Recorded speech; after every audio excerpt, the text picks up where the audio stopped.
शादी हो जाने के काफी देर के बाद मियाँ बीवी सैर करने का प्रोग्राम बना लेते हैं। देखें, ऐसा करते हैं कि समंदर की सैर करने के लिए जाते हैं। हाँ, मैं भी काफी दिनों से यही सोच रही थी कि कहीं ना कहीं सैर करने के लिए जाना चाहिए। पहले मैंने प्रोग्राम बनाया था कि मरी चलते हैं, लेकिन वहाँ चूंकि सर्दी बहुत ज्यादा है, लिहाजा समंदर की तरफ सैर करना बेहतर रहेगा। दोनों मियाँ बीवी साहिल समंदर पर सैर कर रहे होते हैं। फिर वो प्रोग्राम बनाते हैं कि हमें कश्ती पर सवार होकर समंदर की सैर करनी चाहिए। मुझे तो समंदर में जाने से डर लगता है।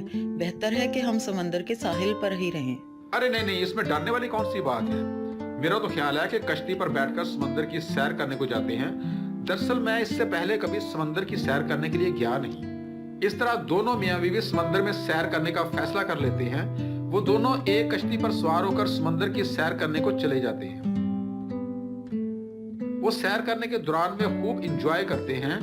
देखो कितना अच्छा लग रहा है ना, समंदर कितनी दूर तक फैला हुआ है।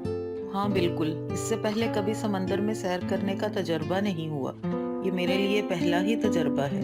ये दोनों समंदर की सैर करने में मसरूफ होते हैं कि यकायक इनकी कश्ती डोलने लगती है। देखते ही देखते कश्ती इतनी ज्यादा हिलने लगती है, दरअसल समंदर में तूफान आ जाता है, जिसकी वजह से कश्ती कंट्रोल से बाहर हो जाती है। इस सूरत-ए-हाल को देखते हुए बीवी बहुत ज्यादा परेशान हो जाती है, लेकिन आदमी ऐसे इत्मीनान से बैठा रहता है जैसे कुछ हुआ ही ना हो। ये देखते हुए बीवी चिल्ला उठती है।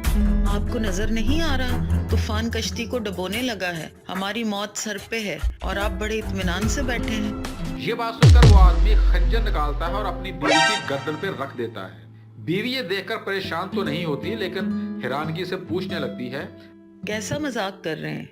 क्या तुम इस बात पर खौफजदा नहीं हो कि मैं तुम्हारा गला काट दूंगा? मुझे आप पर और आपकी मोहब्बत पर एतमाद है। ख्वाह ये खंजर आपके हाथ में है, लेकिन फिर भी मुझे यकीन है कि आप मुझे नुकसान नहीं पहुंचाएंगे। ये बात सुनकर वो आदमी इत्मीनान से बैठ जाता है। फिर अपनी बीवी को वजाहत करता है, जैसे तुम्हें मेरी मोहब्बत पर एतमाद है, वैसे ही मुझे अल्लाह की मोहब्बत पर भी यकीन है। ये तूफान अल्लाह के हाथ में है, चाहे तो वो हमें डुबो दे या हमें बचा ले। तुम्हारी तरह मुझे भी खुदा पर एतबार है कि वो हमें कोई नुकसान नहीं पहुंचाएगा। जिस तरह तुम्हें मुझ पर एतबार है कि मोहब्बत की बिना पर मैं तुम्हें कोई नुकसान नहीं पहुंचाऊंगा, इसी तरह मुझे भी खुदा की मोहब्बत पर यकीन है कि वो हमें यहाँ पर कोई नुकसान नहीं पहुंचाएगा।